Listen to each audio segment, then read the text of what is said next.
The budget 2024 may just have a big announcement for 8.7 million employees. That's right. And pensioners. Government has no plans to return to the old pension scheme. That's something that the government has made absolutely clear. And this is again from sources from the Ministry of Finance. But in a significant move, the government is considering giving minimum returns under the new pension scheme, according to sources. And this has been reported by Times of India. Now, what is this? According to sources, the government plans to provide 50% of the final pay or 50% of the last drawn pay as pension for central government employees enrolled in the national pension system.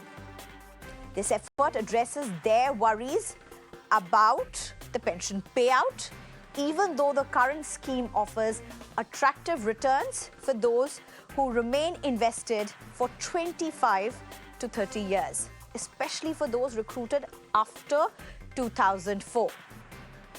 And as this graphic says, it's about addressing the concerns around pension payout. Now, this move has been first reported by the Times of India. Now, why is this important? Remember, the Congress has repeatedly promised a complete rollback of the new pension scheme, which was first implemented in 2004 by the Manmohan Singh government. It's also been a huge political hot potato even during the election seasons. Look at these visuals. Many of you may well remember these protests, some of them that happened in the heart of the national capital. In fact, in October 2023, there was a massive protest in the heart of the national capital on the Ramlila grounds that declared parties that promise rollback of the NPS will get their votes. Just one protest amid the several. Now, what is the difference between the new pension scheme and the old pension scheme? It's a very old drawn debate. It's a very old drawn discussion. But this is something that is getting so much more importance, particularly as there is a huge chance that something new may be announced in the budget 2024 with regard to this. In fact, what is also being said in the manner that the pension tension has been at the center stage of protests and demands for a very long time, possibly forcing the government towards an NPS makeover. The OPS is non-contributory, defined and guaranteed. After 10 years of qualifying service, 50% of the last basic pay of the employees is guaranteed as the basic pension. Now, what is the NPS? In contradiction, the NPS is contributory with a no guarantee for minimum pension. So in the OPS, you did have a basic guarantee, but in the NPS, there's no guarantee for minimum pension. Pension depends on the accumulated funds in the pension account. That's, for example, 40% of the corpus should be invested in annuities of SBI, LIC, ICICI, HDFC, and the return is only 7% per annum approximately. Of course, you have different tiers under the NPS. Now, under NPS, employees contribute 10% of a salary, a combination of basic pay and DA. And this is matched by 14% contribution from the government. In the OPS, there was no such guarantee or matching that was required. In fact, in the OPS, after the death of the pensioner, family pension is eligible for the spouse, unmarried daughters, divorcee daughters, widow daughters, physically challenged, or there are other terms as well that are particularly clearly mentioned. Now, in the NPS, family pension provision is available only if an employee dies in service, depending upon the option that is given to him or that he or she has chosen. However, family pension is not available after the death of the pensioner. This is just one of the examples of the reasons why there are many people who still prefer OPS or the old pension scheme as it were. Now, in the OPS, pension is also revised, enhanced after every pay commission or whenever pay hike in basic pay with retrospective effect takes place after superannuation or after retirement, as is known in general parlance. In the NPS, of course, there is no such provision because in the NPS, a corpus is invested in market-linked securities, in market-linked financial instruments. Now, old pension scheme has been re-implemented in Himachal Pradesh, Chhattisgarh, Jharkhand, Punjab. Delhi Chief Minister and Aam Aadmi Party National Convener Arvind Kejriwal had said that this party strongly supports bringing back OPS, adding that NPS is an injustice against employees. Why am I mentioning this? Of course, to bring about how it's been at the center stage of a huge political tussle, as it were.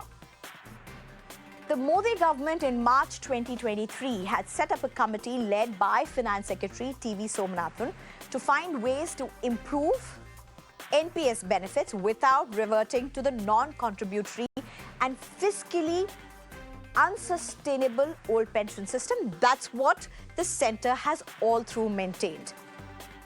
The committee was set up after several states abandoned the NPS in favour of the OPS, and as I said, Chhattisgarh, Himachal, Punjab were just some examples of that. The Somnathan committee, that's the committee that has been set up, reviewed global practices and studied outcomes and changes brought by the state governments, like Andhra Pradesh. After assessing the impact of offering assured returns, the report has said that government could soon guarantee 50% of the last drawn for employees who serve 25 to 30 years. Now that is something that the government is mulling at. And as TOI reported, that Times of India reported, that is also something that Nirmala Sitharaman has now said to see if this can be a possibility. Now, how is the NPS different from the government and private sector employees? Both have options to it, but how is it different? The main difference is the contribution limits. For government employees, they can contribute up to 14% of their basic salary, while private sector employees can contribute up to 10%. Government employees also have the perk of their employer chipping in an additional 14%. In contrast, private sector employers can contribute up to 10%. But it's typically the employees themselves who contribute the maximum 10% of their basic salary. Let's try and understand what does this option that the government is now mulling may well be a reality, possibly in the budget 2024, if sources are to be believed. How is it going to likely play out on the ground? I'm being joined by Vijay Sardana, who's a senior economist, Ajay Dua, who's a former secretary for the Ministry of Commerce, as well as Vivek Srivastava, who's a political analyst. I'm also being joined by S. Ravi, who's a founder for Ravi Ranjan and Co. Thank you very much, all four of you, for joining us. If I may first, Mr. Ajay Dua, what are we really looking at if this does become a reality as is being suggested? How is this going to be perceived as on the ground? This may well be a big makeover. Will that be fair to say? I think it is a move to reassure a certain set of people, pensioners, most of whom had been aggrieved when the government had made it compulsory to move to the NPS from the old system, which you very well described as having been based on benefits, whereas the new system is linked to contributions, 14% maximum in the case of a government servant and as much coming from the employer. The reason when I say it's only partial satisfaction of the employees, it is because what you mentioned yourself and seems to have been reported by the Times of India as well, is that the guarantee of 50% of the last pay is to be made available only to those who have completed 25 to 30 years of service. This is not going to be significantly more than what they were getting even today, because if properly invested, and as the NPS is regulated, looked at by the national, meaning it has to work within a framework prescribed by the National Pension Authority. They could all be invested very well, prudently, in market-linked instruments, be these equity, bonds, as well as other capital instruments. And the government's own statements in the parliament and elsewhere showed that if within 20 to 25 years, if properly invested, the contributory scheme itself becomes fairly sizable, and it could be matching up to 50% of the last basic pay. So if the rider is now that it is 50% of the pay, the guarantee is only to those who have completed 25 to 30 years of contributions, then I would say that the change sought to be brought about by the committee, Somanathan Committee, and for which the finance minister will most likely make a statement in the budget and provide for it, is going to be only marginal and impact only those people who have done a fairly long service and not those who retired earlier. Right. Mr. Vijay Sardana, would you concur with what Mr. Ajay just said? Do you agree that this is possibly something? I mean, would you first look at this as a makeover? Is this something that's going to benefit possibly more than 8 million people? Is this going to be possibly a paradigm shift? Something that the centre government has been very much in between lines. There's been lots of protests, lots of demands. Opposition, of course, also going and backing those who are demanding for an OPS system. Many states have reverted to it. Nonetheless, do you see this as a possible makeover? First of all, good evening to all of you and the viewers. See, it is a classic case of financial illiteracy. Let me give you a small calculation for the benefit of all my viewers. If you ask me at a given date, I will always prefer to have a market-linked tool instead of fixed income like pension fund or FDs. Reasons are very clear, and I'll give you by numbers, so don't interfere when I'm sharing some numbers. See, if I'm an employee whose salary is 30,000 rupees, which is a lower bracket, and if I contribute 10% of 30,000, that is 3,000, and if government says that you have to contribute for 25 or 30 years till I retire, imagine if I'm putting that 3,000 rupees, I'm not increasing the amount, just 3,000 throughout my career in government job or any job, I will land up, if I assume that average rate of return, which is a track record of Indian stock market till date, 14% plus, I'm taking 14%. I will at the time of retirement will have 1.67 crores, almost 1.7 crore in my kitty. Now, if I take that money and put in FD also, I will get 1 lakh rupees on an average as a pension. Please appreciate one. If I go with a pension fund scheme, where average return is 7-8%, let me take a higher bracket of 8%, my net worth is only going to be 45 lakhs. Now, this is what is lack of understanding how the market, the factor of compounding in financial world.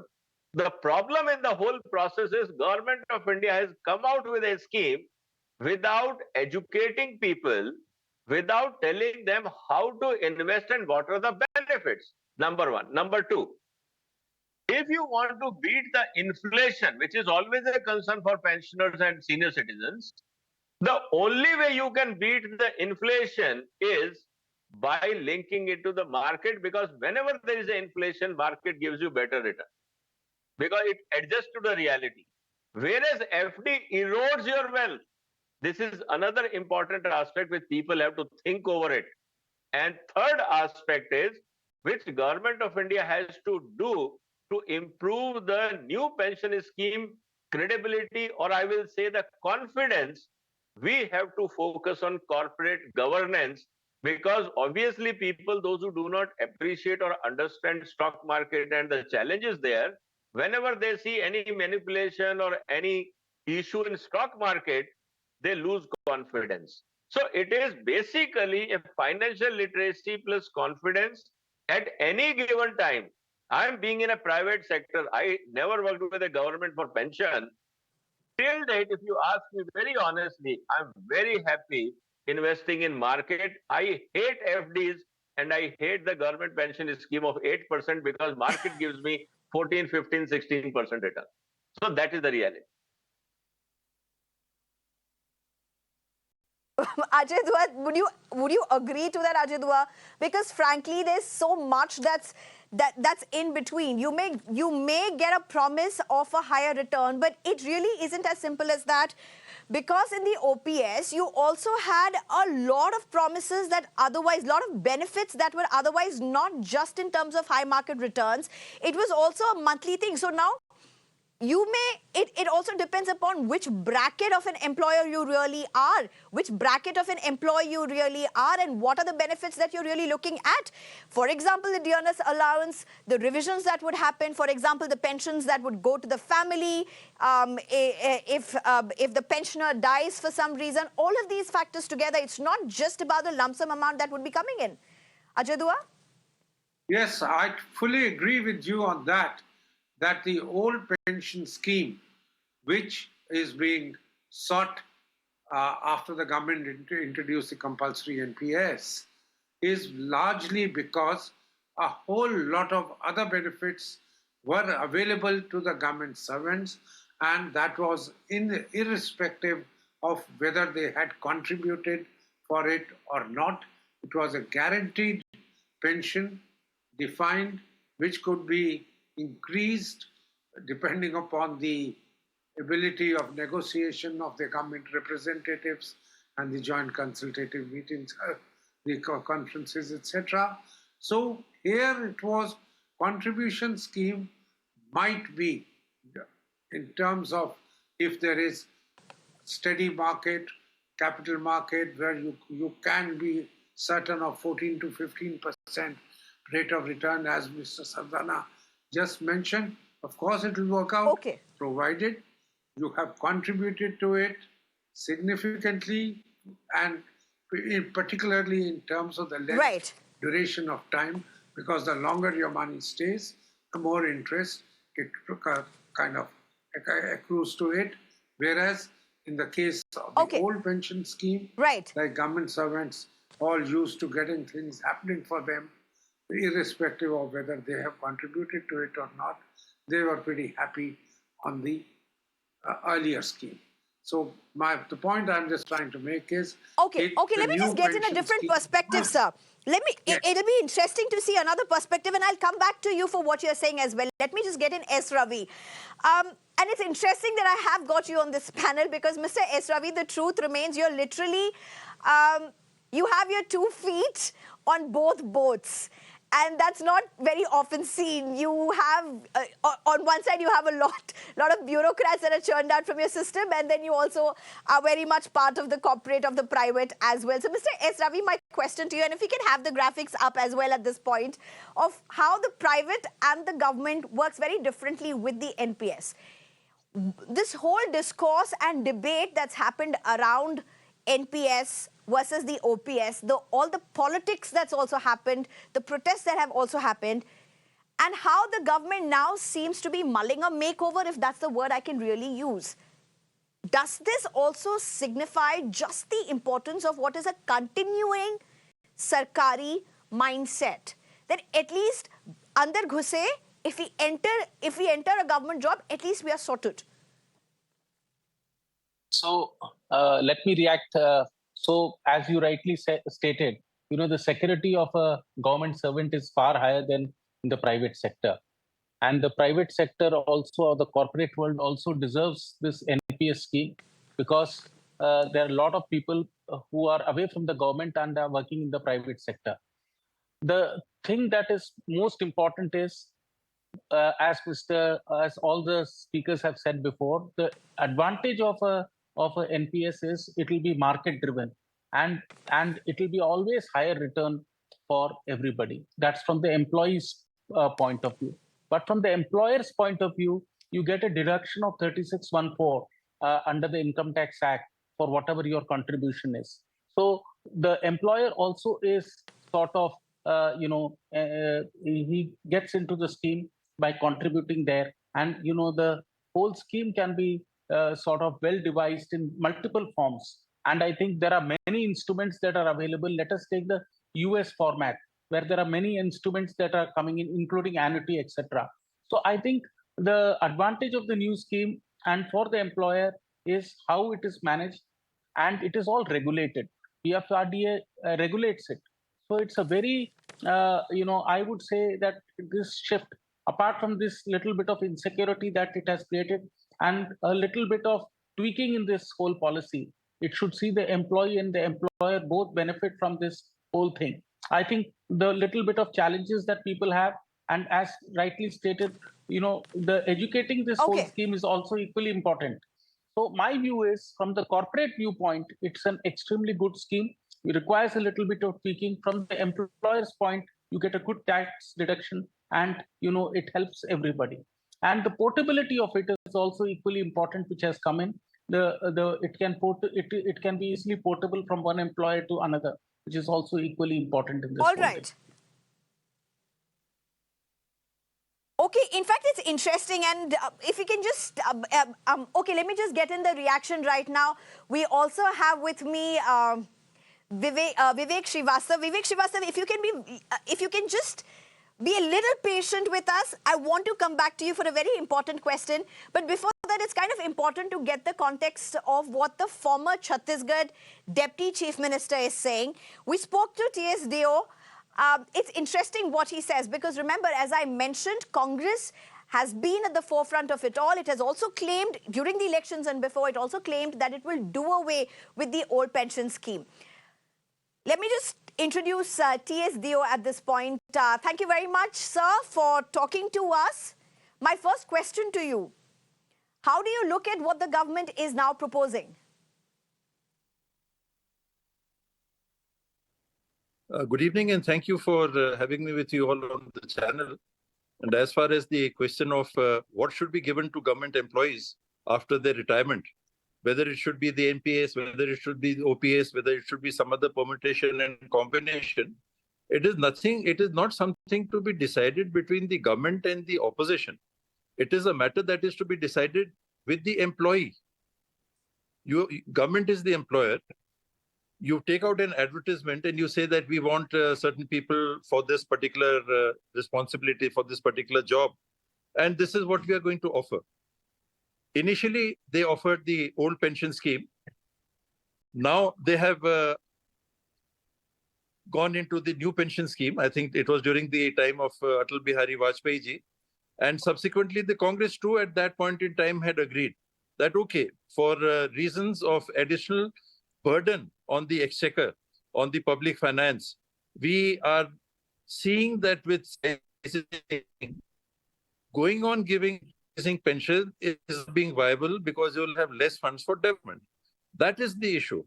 So later in the as time went by, the employees who themselves had earlier agreed to the NPS, they came forward and they said that we are not happy with the NPS. We want to go back to the OPS. And the reason to go back to the OPS is that there are so many benefits that the family would be getting post-retirement, which they are now denied. They get a lump sum amount under the NPS and no benefits for the family.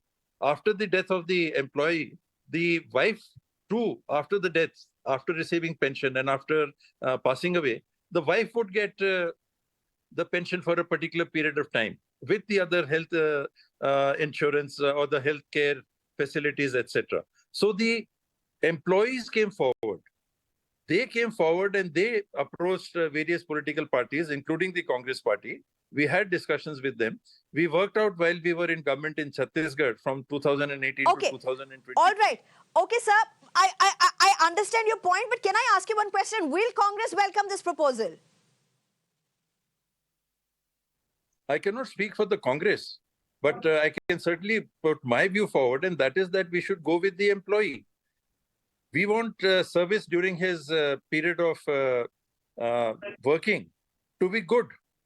So if you want good caliber people to come to government service, what is it that you're offering? Why should they come to government service? Why should the better lot of people come to government service? If you are offering them certain terms which are attractive to them for their service period and post service period during the retirement for themselves and the family, then good people with caliber would want to join the government service. So that is the issue. What is the caliber of people will you get if you do not provide this? Okay, no, it's interesting that you bring in the whole perspective of caliber, because frankly, if it's about the caliber, why not pay equivalent to the private sector? Why harp so much on pension? Why not the private sector equivalent pay? That is part of what you are being offered. When you're in a private service, you get other perks which you do not count in the salary while you're in service. What little I know of the private sector, there are all sorts of perks that you get apart from your salary. All sorts of perks. And you don't have pension there. You may have PF, you may have some things in certain firms, but not all. Not all. Then you have insurance. There are perks. So you calculate one, you calculate the other, and let the people choose where they want to go. Okay, last question. If this announcement does come up in the budget, is it a big makeover from the government amid a lot of demands and protests, including that from the Congress for that matter? I would say leave the opposition entirely out of it. Talk to the pensioners, talk to the employees.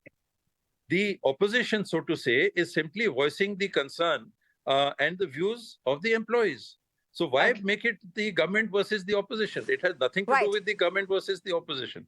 It is the government, no matter which party comes, and the employee. Okay. So talk to the employee, satisfy them.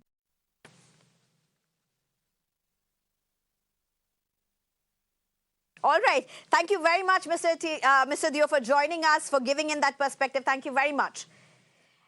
Mr. Vivek Srivastava, thank you very much for your patience.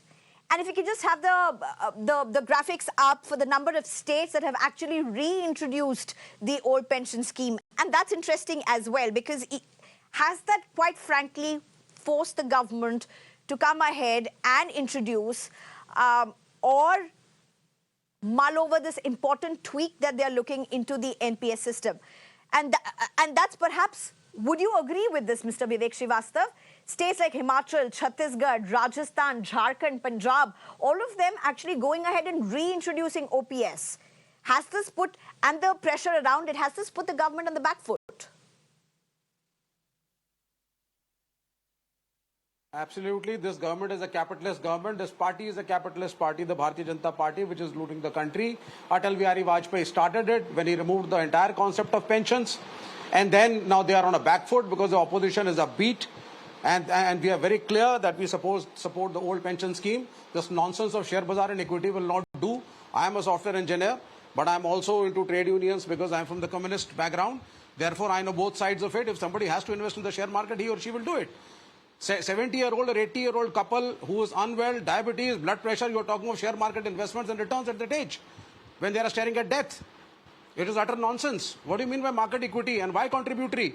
PF contributions, companies are not paying on time, they default, and if they close down, God only knows what happens. At least the new element that the government is looking at or is mulling is a 50% of the last pay that was drawn. Now, isn't that also almost, kind of moving towards the 50% debate that has been at the heart of it all? No, it is not. No, it is not. Once the man dies, you are not paying his family, his widow, anything. That is the first part, and you should, especially if you are from the armed forces or you are in the central government services or you are in services where there has been a danger to your life and you have been working for the country. And when you die, your spouse doesn't receive anything. This is inhuman. And we stand against it. Number two, what is this nonsense about contribution? Agniveer also, you say, if he dies, hum 1 crore de rahe hain. 50 lakhs is coming from the insurance companies. Is this country going to be run by insurance companies? The opposition is very clear. We want the old pension schemes to be in place. You need to respect the senior citizens of this nation who have retired. If somebody wants to play around in the stock market, it is their wish. unit-linked plan of the insurance companies where you invested the money deposited as insurance by the person was invested in the stock market. We know how markets crash. And we also know how people commit suicides when markets crash. So we don't need this gyan. Old pension scheme needs to come. Humans have to live like humans. Everything cannot be market-driven in this society. Vijay We're Sardana? very clear about it. And if the government doesn't listen to it, Vijay Sardana, how do you respond to what Mr. Vivek Srivastava is saying? See, every person has his own opinion. I'm just talking fundamental that it is a neglect, or I will say ignorance of market literacy. Now, problem here comes up is very simple. Suppose, take example, and see, nothing will come from air.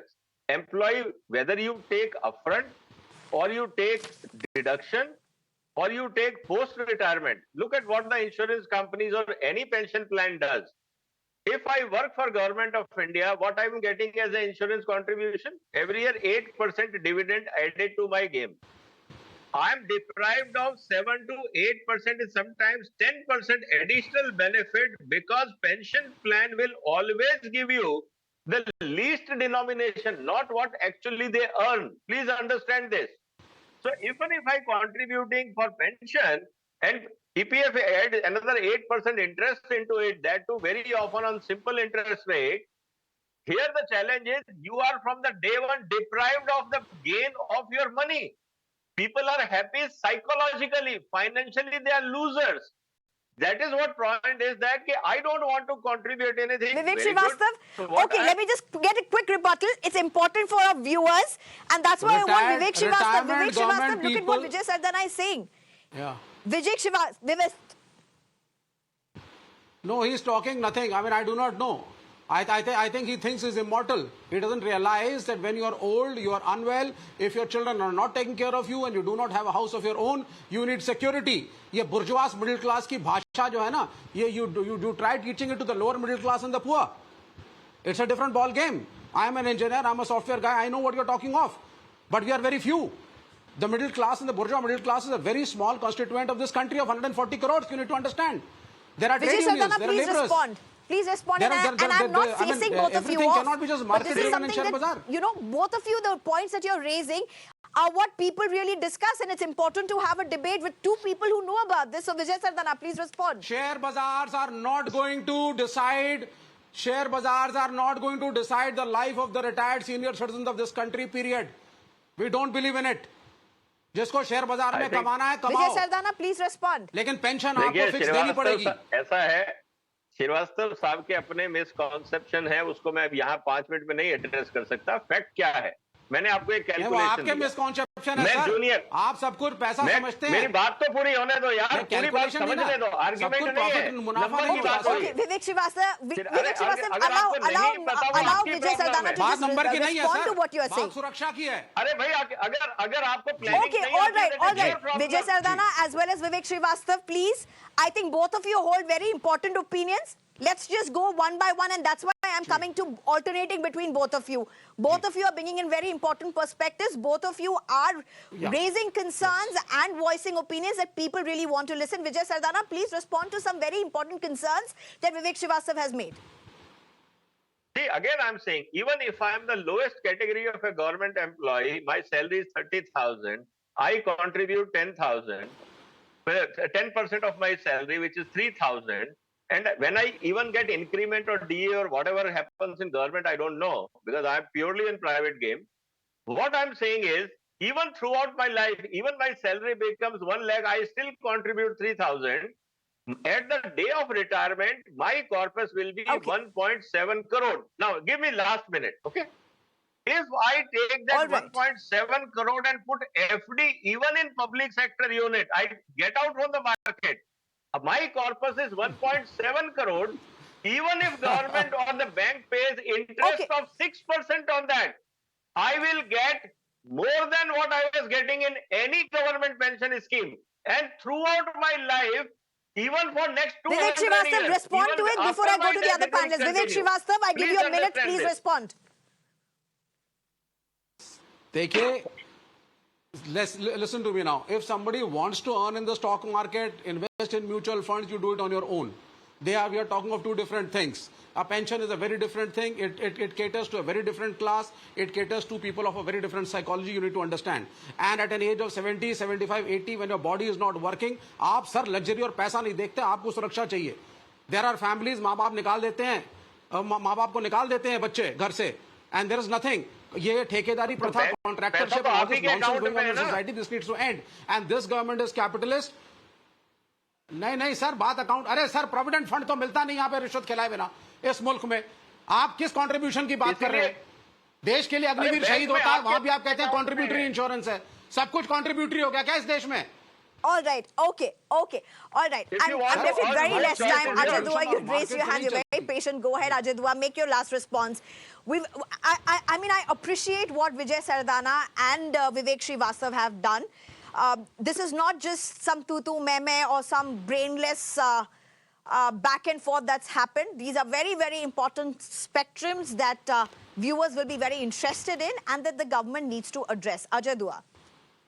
I would say and revert to the subject of the discussion, which was saying if the government is assuring 50% pension equivalent to 50% of the last basic pay, then as if it is an assurance straightforward saying this is irrespective of the years of service put in, it is a good move because it is assuring people who have done shorter periods of service, they are going to get 50%, which is a step in the right direction, and they continue to remain on the NPS. The government is saying this benefit is not in lieu of the NPS, because our discussion has strayed into NPS versus OPS.